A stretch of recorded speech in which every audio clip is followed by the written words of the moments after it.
Good afternoon, everyone. We're going to get started with St. Joseph's.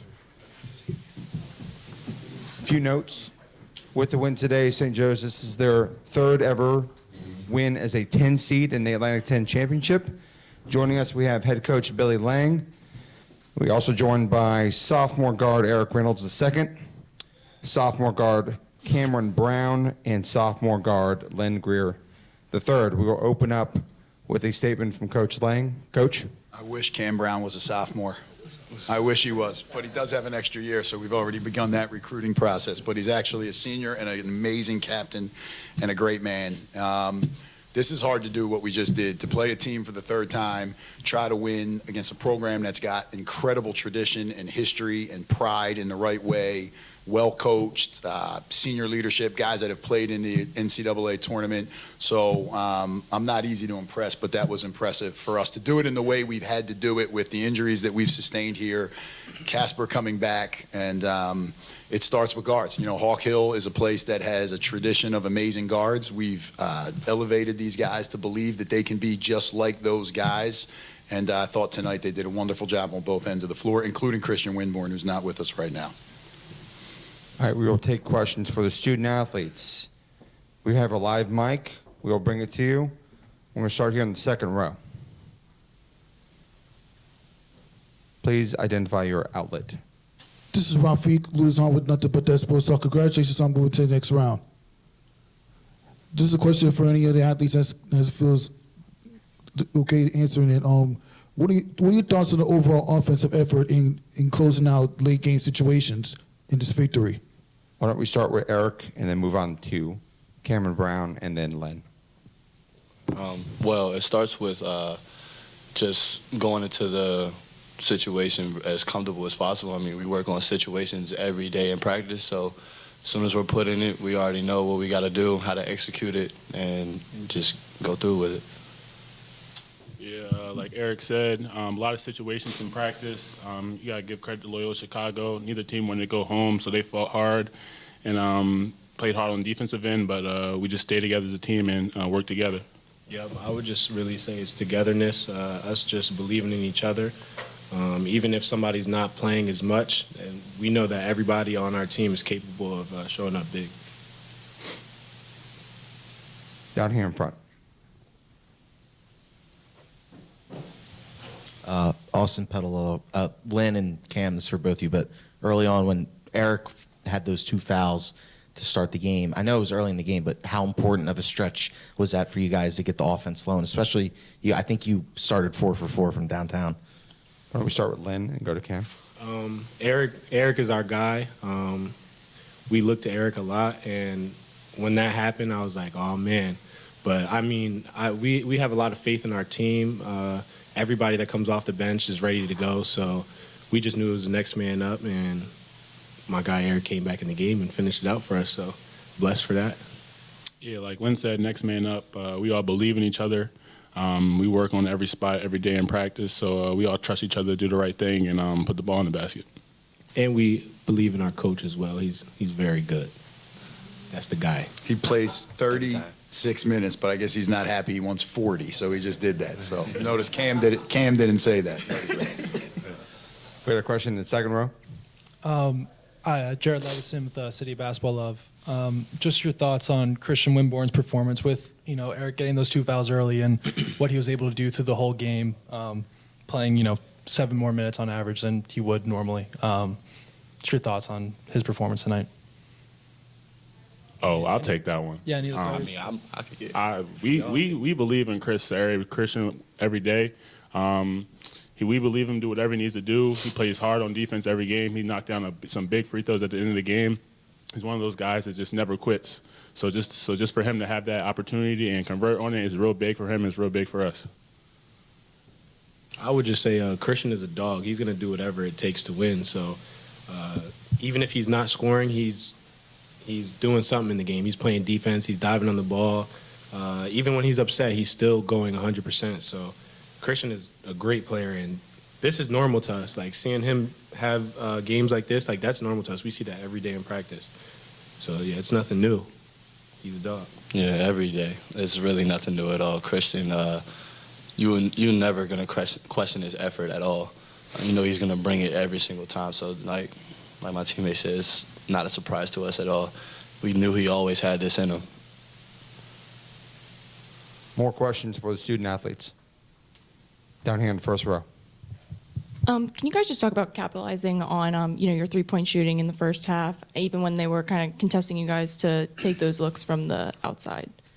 Cam, why don't you start? Go to Lynn and then Eric. Yeah, we shoot a lot of threes most games. So honestly, it's what we work on in practice.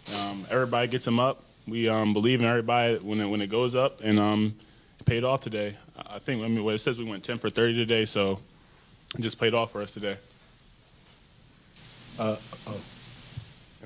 Yeah, I was gonna say I think we really pride ourselves on our shooting a little bit and our defense, but we work on shooting a lot. So, I mean, if teams are gonna leave us open, we're definitely gonna let it fly. So, I don't advise them to do too much of that anymore. Yeah, this goes back to just reps in practice. We do this a whole lot. One of our key focuses is just keep your eyes on the rim. Don't worry about a defender, and just hold your follow through. Perfect. All right, we have another question, second row.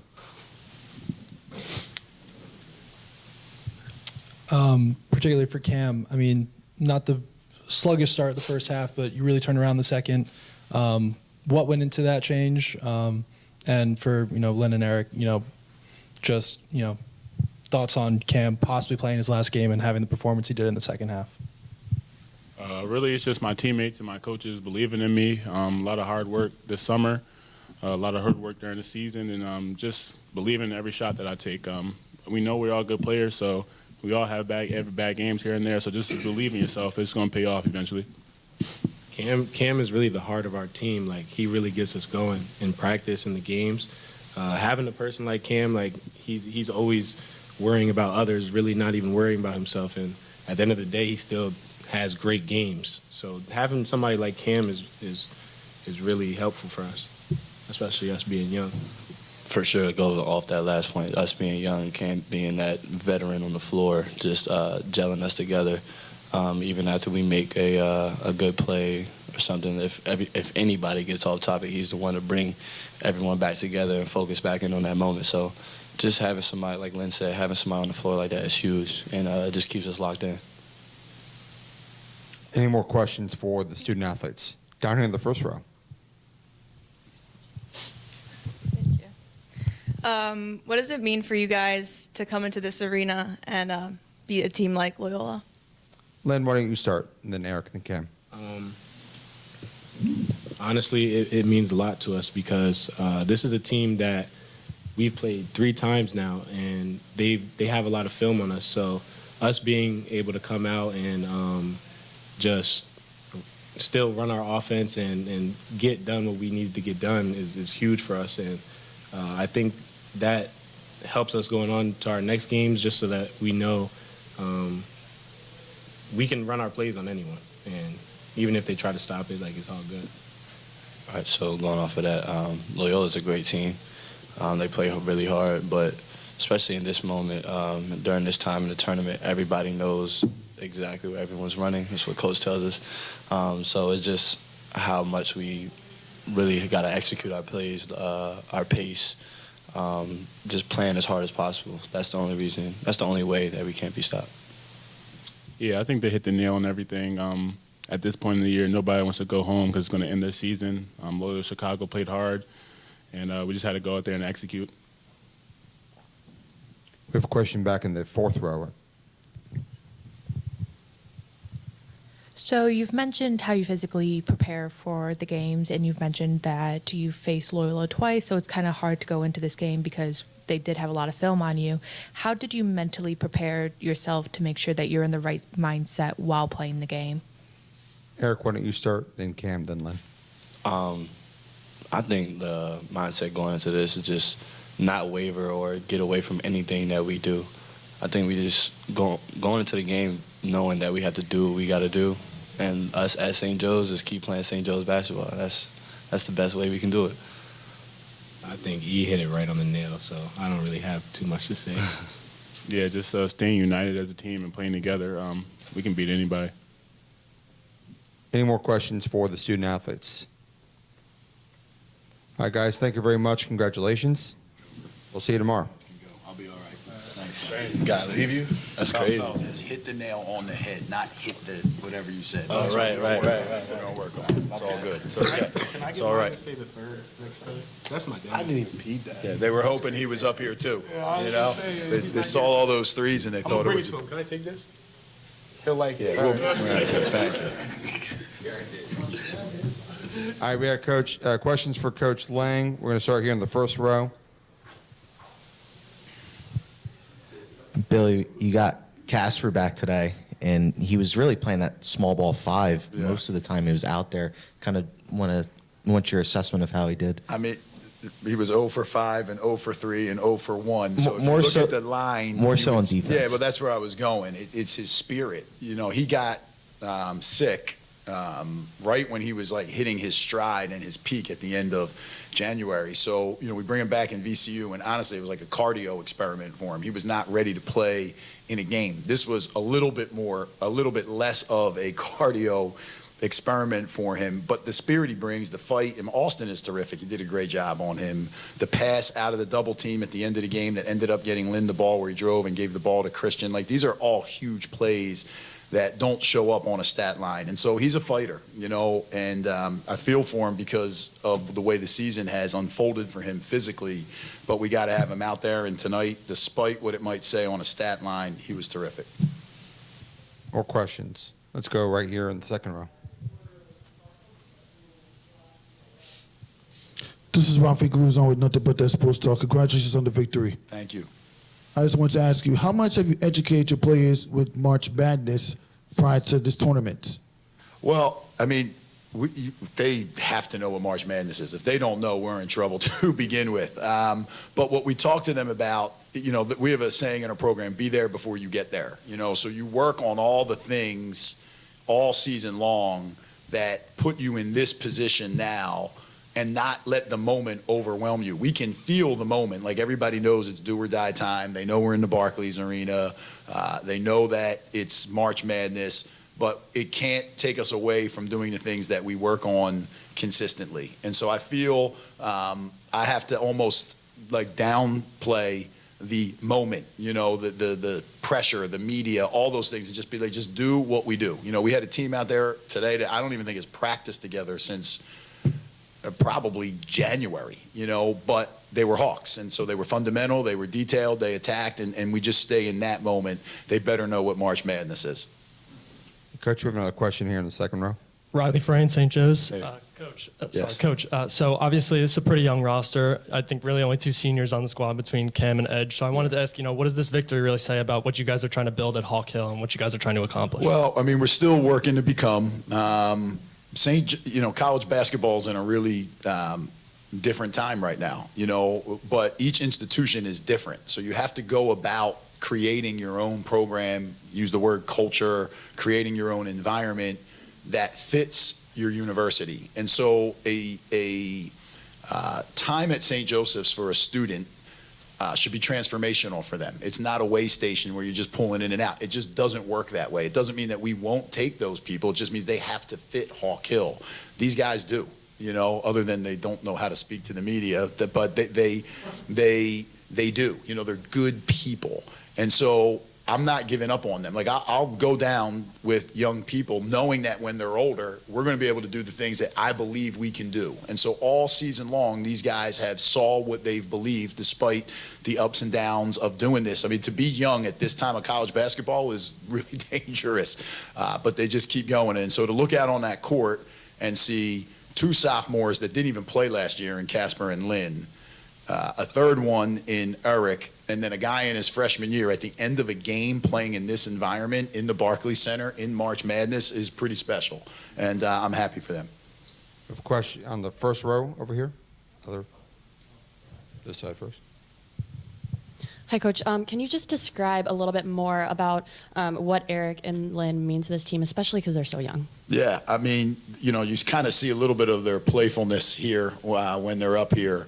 They're just joyful people. I mean, Eric Reynolds' spirit is our program. If Cam's the heart and soul, it's Eric's spirit. Really, he's just an amazing connector. He's got incredible empathy. He's got incredible awareness. He's just been great for us. And Lynn is like the social butterfly, which you guys saw. So despite, I should say, in addition to their play, which you saw, they bring so much more, you know. And so as we're trying to do this with young people, you have to have the right young people that take over a locker room and do it. So, you know, they're Hawk Hill guards. There's a lot of great ones that have come here before them. They have a lot to uphold in their own way. They don't have to be Jameer Nelson. They don't have to be Delonte West. They don't have to be Langston Galloway. I shouldn't even say this because I'm going to leave someone off and they're going to text me. Or Rashid Bey. I know he'll text me. They don't have to be those guys. They just have to be who they are, but they have to know the standard that has been created here before them. Another question over on the front row here. Bill, I know you slightly mentioned Christian's performance in your open, and obviously the players did a good job. But, I mean, him in this environment in his first year, I think that's the most points he's scored since you guys played Loyola back in January. Just kind of want to hear your thoughts on his performance. I mean, Christian Winborn came here with, you know, this was a very high-level recruit for us. And so success is not always linear. You know, the trajectory can be, but, you know, there's ups and downs of a freshman season. So, you know, you're in this time of college basketball, going back to his question, and it could be easy to be like, okay, we'll just give up on him. We'll get another guy. Like, that's not how I think. That's not how we think. This is about development. This is about experiences. And so we had one today. And so I look at, what did he shoot from the free throw line? 8 for 9. And I can't tell you how much work we've done since he's gotten here on adjusting his free throw, with resistance, by the way, because he's had success doing it. And so I look at that growth here in this environment, in this arena, at this time, and say, man, look at what this guy has done. And that to me is everything. It's just him sticking with us sticking with him. I have no idea what it means for tomorrow, but for tonight, for today, this was special for him. Any more questions for Coach Lang? Awesome. Coach, we appreciate it. Thank Enjoy you. the rest of your day. Thank you.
All right, everyone, we're going to get started here with Loyola Chicago. With us, we have head coach Drew Valentine, along with forward Philip Alston and guard Braden Norris. We're going to start with a statement from Coach Valentine. Coach? Yeah, got to give St. Joe's credit. Their players stepped up and made plays when their team needed them to, and they've done that versus all year long. But I told the team after the game I was proud of the way that we competed. You know, it's not easy to do with what these guys had to deal with all year, and still by the end of the year get better to the point where we felt like we were in a position to make a run here. And so I'm proud of the way that the group competed from a you know, like physical standpoint, but we didn't make the plays mentally that we needed offensively or defensively down the stretch to win the game. And so we got to have a big time off season as coaches with whoever we bring into the program. I think we have a better idea of what works in this league now. And the players that are a part of this program, we have to have a big time, the best offseason that they've ever had to get us where this program belongs, because our standards aren't changing. And but I'm happy with the way that the guys competed in the second half. We will move on to questions for the student athletes. Please raise your hand. We have mics. We're going to start here in the first row. Please make your name and affiliation. This is Fernando with Loyola Phoenix. Brandon, this question's for you. So as a veteran at Loyola, the floor general of this team, can you talk on the development of such a new team throughout the season, starting in the regular season and then coming all the way here to the A-10 tournament in the Barclays Center, just the growth you've seen from your teammates? Yeah, kind of like what Drew said. You know, we kept getting better all year, and by the end of the year, we truly felt like we could come in and rattle off 5 in a row. Obviously, we didn't do that. You know, we never found a way to finish games throughout the year. That's a result of a lot of things that we never cleaned up and executed, which is on the players. We never got to the point where we were crisp on the game plan each and every possession, and that's what it takes to win championships. But yeah, like you said, there was growth throughout the year, but at the end of the day, you know, we win here, and 10-21 is not our standard. In the third row, Cinza.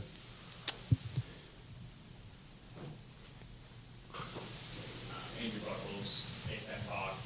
Braden, this is for you. You've had a couple transfers now in your career. I'm curious if you could maybe compare your jump from Oakland to Loyola and now Loyola in the Valley compared to A-10, like just the spectrum of confidence, and how has the A-10 transfer been even tougher for you personally? For me personally, I don't think there was much of a change. I mean, I come in each and every day with the same mindset. You know, I think in the A-10, it's super guard heavy. There's a lot of elite guards in this league, but I never felt out of place at all. I've played on bigger stages than this. I've played in a couple NCAA tournaments, so I mean, this conference is nothing that I was surprised by. Back in the fourth row. Yeah.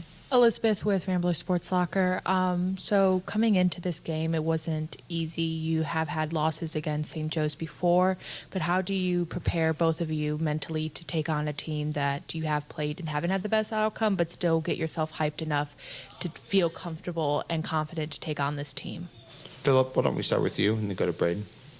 Yeah, I mean, just being a competitor, you never want to lose to anyone, so it's not really hard to get like the juices going to beat someone. We come in every game just wanting to beat anyone that we play, so it wasn't hard at all. Like with our previous battles, our previous outcomes, to come into this game with the same mentality to win.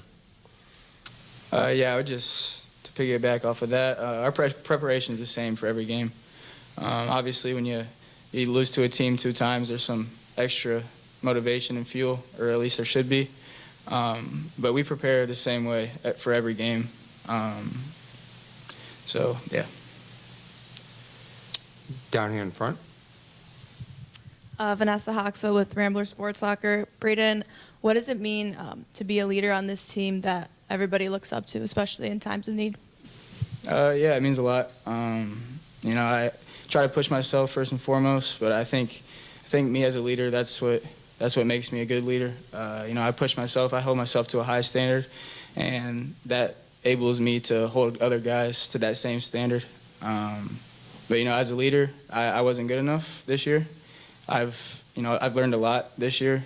So I'm just take those lessons and try to get better next year as a leader in both as a leader and a player. Back in the front row. Hi, it's Gabby from Rambler Sports Locker. Both Phil and Braden, can you guys just talk about what you've learned the most from this year and how you can translate that into the off season to make a better season next year? I definitely feel like from like the past guys that's been here, like Braden, Tom, and them guys, I definitely learned how like the work that it takes to win. Like obviously, the coaches that we have, they've won before. The past guys that we have, they won before. So just really just learning from them more, just learning how it takes to win. Down in the third row. Yes. A10 Talk. This is for Phil and Braden. Throughout the season, Gentile, in my opinion, the student section was amazing. How excited, in your opinion, first year in the A10, are you see that kind of commitment, that energy again? It's Tuesday, midday, spring break. I know it's tough today, but throughout the season, I think Gentile was amazing to see as a former student myself, from your perspective. And Drew, you can comment, so you're nodding, but I think you agree as well. Braden, why don't you start and then go to Phil? Yeah, I mean, we feel like we have some of the best students in the whole country. The support we get throughout the year is unreal. Obviously, the players in the past have gotten that for us with our success, the Final Four run, and all the conference tournament champions. But yeah, I think we have some of the best fans in the country. When we get this thing back on track next year, it's going to be rocking in there. Yeah, basically, yeah, same with what he said. Yeah, I mean, I don't take it for granted, and my job is for our team to not take that for granted because that's not the normal. That's not the norm for what goes on in a lot of programs. The norm in a lot of programs is to support the program when it's easy to support, when things are going good. And what I think I've learned about Loyola Chicago basketball fans and where the program's at now is that no matter what, they're going to have the team's back. And it's totally fair to demand a higher standard. That's what we're working for. I'm on the same page with all the Rambler fans that want better. There's again, like Braden talked about, being extremely looking at yourself in the mirror. There's probably not another person that a part of this program that looks in the mirror as hard at themselves as me. Every single game I have in my post-game edits, I learned how to use sports code, the thing we use, it upgraded this year. So I've learned how to do it. I do my own post-game edits now. I'm tech savvy. I'm 31, so I got it, whatever. But after every game, and you can ask these guys the truth, I start off the film session with baskets that I gave up as a coach by not preparing our team to play. That if somebody made a shot like today, Lynn Greer making those threes on those unders, that is Drew Valentine's fault. So as much as Braden wants to blame himself or Phil wants to blame himself, some of it is on me. And so all the way back on your question, I love our fans. Thank you guys so much for showing up all year. And the fact that you guys came out, despite the results that were happening on the floor, it shows just how great our fan base is. Any more questions for the student athletes? Back in the back row. This is Herbert Delancey, BSTM. How was it? I mean, I know you all are a Chicago-based team, but how was it coming to New York City and being in the biggest city in the country and basically getting used to playing in the Atlantic 10 tournament? Phil, why don't you start and then go to Braden? Yeah, so this is my first time in New York, so coming, being on the bus and just seeing all the towers and all that, it was a real eye opener. like, because obviously Chicago's a really big city, but it was almost overwhelming how big New York is. So it was pretty exciting seeing that. Yeah, same with me. It's my first time in New York. Really cool experience. You know, the facilities that the A10 provided for us, unbelievable. So we're looking forward to, I think it's DC next year, to go in there next year. Any more questions for the student athletes? All right, guys, thank you very much. You're excused. All right, questions for Coach Valentine. I'm going to start here in the front. Hi, Drew. Hi. What is your message to this team after such a tough season? Like, what's the overall message?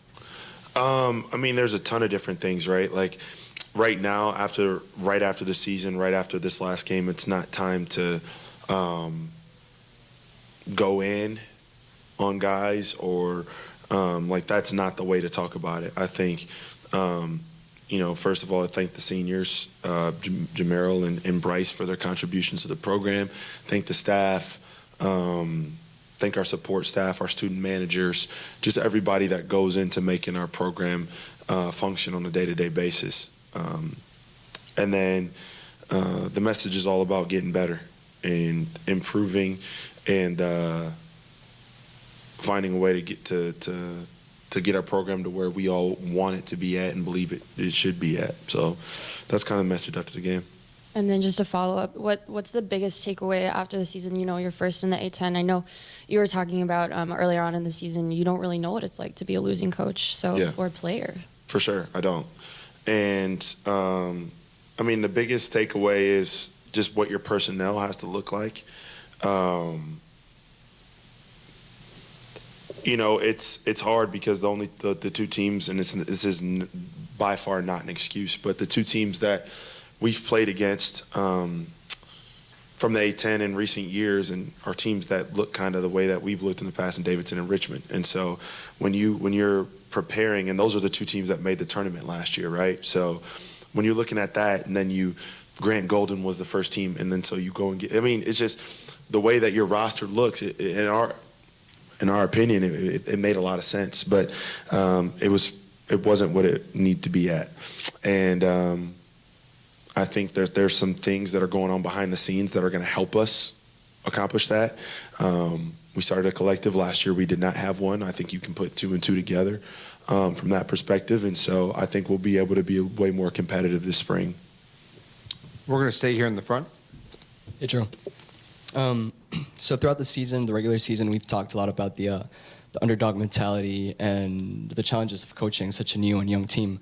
After one season in the A10 already, and then a last place finish, how do you think that contributes to next season and like any adjustments you're trying to make? Maybe running like more complicated offenses. You know, something you said before. Can you ask it one more time? I lost track. Sorry, I'm not trying to be. Yeah. So we've talked regular season a lot about mentality. Underdog mentality and the challenges of playing with such a new and young team. Yeah. So after a year of experience and so much of like your starting lineup returning next year, how does that experience will benefit your team, you think, next season, and maybe play like a chip on your shoulder, how that has an effect on next season? You know, it needs to fuel us this summer when we're working out. It's going to be, I'm going to find some creative ways to keep us a reminder. You might see this summer, I don't know, we might have some shirts that say 10 and 21 on it. I don't know. We might have shirts that say 21, can you do something for me? I don't know. Like I'm going to find a way to be creative. Sorry, I just thought of that. We're going to find a way to be creative with reminding us of what we experienced this year. But I do think the experience that guys got is really going to help them. You know, Phil is a guy that he's never really been coached when it comes to basketball. You know, it's hard, you know. Like today, you know, the logical thing to do in a lot of games and what we've done in the past, like what we used to do with a here, was put a here at the 5 and then just switch everything and stop worrying about ball screen coverage. One, our defensive guys on the perimeter, it's not like we had Lucas or Tate and a here that were, or Tate and when Braden's like your third or fourth defender, I think you're in a good spot rather than him being like your most consistent guy on the perimeter. So you know, him being able to draw back on experience and hopefully be able to do some more versatile stuff, some chess piece stuff with him getting him moved around the floor, with him understanding how to play basketball. I think that'll help. I think Ben learned a lot this year from a aggressiveness, from a physicality, from a toughness standpoint, what it takes, just how hard it is. You know, when he's sitting there watching Lucas and here and Tate last year, and even Braden, when watching those guys, they make it look easy because of how hard that they compete. And so I think he learned a lot about that, you know. And, yeah, other guys, they got experience too. But I got to figure out, you know, some other things before we can, you know, go into anybody else. Any more questions? Yeah, I got the fourth row.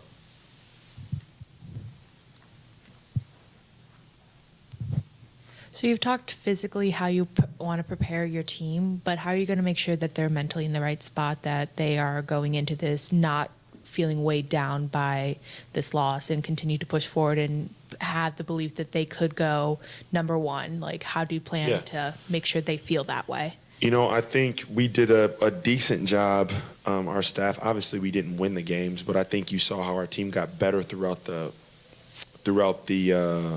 conference season. We were more competitive, we were more consistent. We found different things from a scheme standpoint that were going to help put our guys in better position. But you know,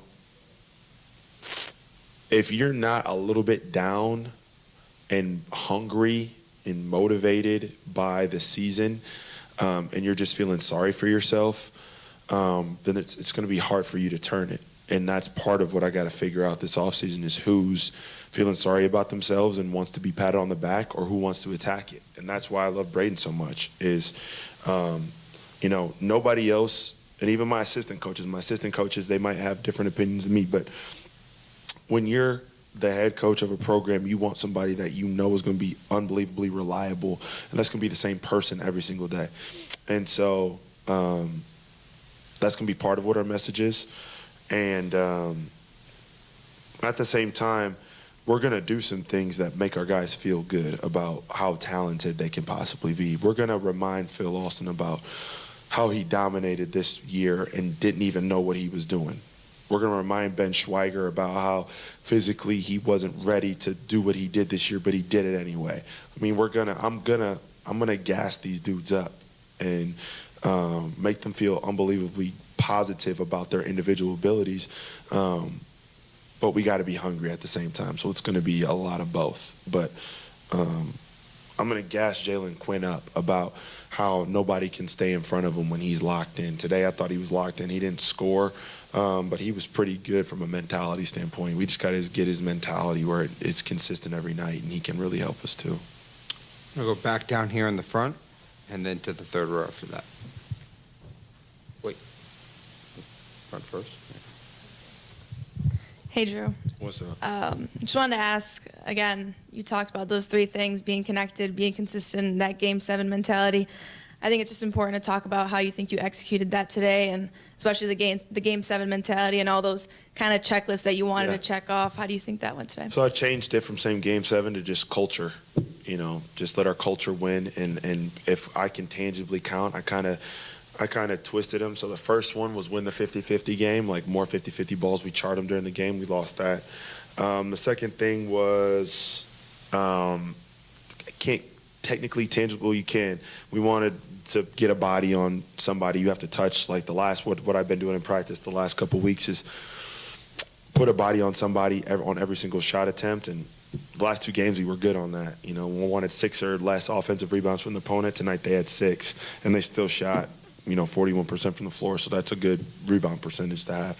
The last thing was over 15 assists as a group, and we had 16, which was good. And then we wanted to have 10 or less turnovers, but we had 10 in the first half. And then we wanted to shoot more free throws than our opponent, like get fouled more, get to stop taking mid-range pull-ups or shying away from contact. So we were doing good on that for the most part today, and then at the end there, we started fouling. I might disagree with some of the things that were getting called, but regardless, they still shot more free throws than us. So I think in some respects we executed that, and that's why we were in the game. But all 5 of those things contribute to winning at a high level. Over here in the third row. Hey, Coach Drew, Andrew Buckles, A10 Talk. Hey, one of the players, Sheldon Edwards, and the team, like, really interesting journey this whole year. Yeah. Started out, hit a huge shot through game 1, right? Yeah. And then throughout the season, you got some DMPs, and then toward the end of the season, huge game against the Saddle, played 32 minutes today. So I'm curious, like, what you learned about Sheldon through the season, but more so, like, what you learned about yourself as a coach going through that process with Sheldon. Yeah. The first thing with Sheldon is, I feel really bad for him because he was our leading scorer in France when we went on a foreign tour. And then first day of fall workouts, Sheldon, I don't know what the exact, it's a ligament in his thumb, right? And he was supposed to miss the first week of the season. And we got lucky. He got cleared literally the day before the FDU game. So he hadn't played, like, at all. He got cleared the day before the game. Has 19, was great. And then, but it's hard when you don't have like that training. He missed 2 months of training. It's hard to get thrown into the ringer and then have to try to execute all the things that we were asking the team to do. And so I think early in the year he was trying to figure out where exactly he fit. And he was in the rotation up until the DePaul game. I think after the DePaul game, I switched with him and Jaden.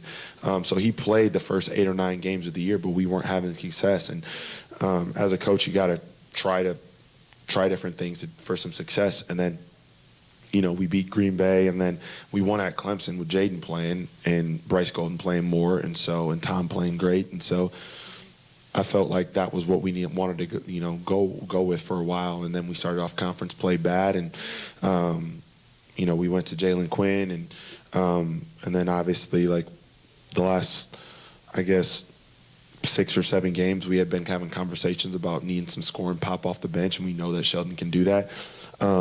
I think his journey was unique because the entire time throughout that, whether he was on scout team, whether he was with our team, he always had a team first mentality. He's never had a sense of entitlement. He has like the DNA of guys that I love, the guys that have been really good here. He possesses that DNA. And so I think that I learned that about Sheldon is that, regardless, of how he played today, obviously I know he wished he would have played better. I do too. But, we talked one time, I think, early February about how, it's unfair for me if I throw you in a game to ask you to go get 30 points, Sheldon, go get 20. You got to ease your way into it, and kind of ease his way into doing that. And so I'm happy the way that his season ended. And I think for myself, I think it's you never give up on guys that have the DNA that you love as a coach, and that I think I know from obviously it probably doesn't look like it after this year, but I think I know what it looks like, what it takes to be successful. I've been pretty successful as a player and coach at the Division I level, and so Coach Izzo tells me all the time, like, believe in, don't veer off from your beliefs. Porter, they tell me that, and so I know what it takes to be successful, and I think I learned that with Sheldon. Somebody has that, you believe in it. All right, we'll take one more question for Coach, right down in the front. So I know you mentioned that whether it's like on the court, off the court, during practice, outside of practice, that your team has gone through some adversity with themselves, and I just want to know what's your advice to anyone going through any adversity, just as a head coach or just in general? Yeah, I mean, the first thing is, you can't have too much pride to ask for help. Whether that's mentally, whether that's physically.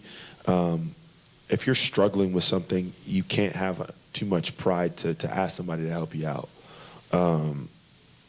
That's not a sign of weakness to need help. So that's the first thing. When you're going through adversity and you're trying to figure things out, ask for help. And people will normally look out for you. The second thing is, if you've had success before, don't lose sight of those values. There's different ways of skinning, or there's different ways of cooking a meal, whether that's there's different ways of cooking a steak, right? Like, you can grill it, you can put it, you can broil it, you can baste it with the rosemary and the butter. Like there's different ways of doing that. So, but at the end of the day, you still like I like my steak medium. So regardless of whatever way, I'm going to get to that medium, just find a way to get to that medium. And so to me, those are the two things. And then the third thing is like believe in the work that you put in. You know, if you're spending time on working on a craft, like believe in that work. And nobody should be able to shake your belief in yourself or your confidence if you're working as hard as you can and you believe in the work that you're doing. So those things. Coach, thank you very much. Appreciate it. Thank you guys all year. Appreciate you guys. Thank you, everyone. That You two concludes. back there, camera lady.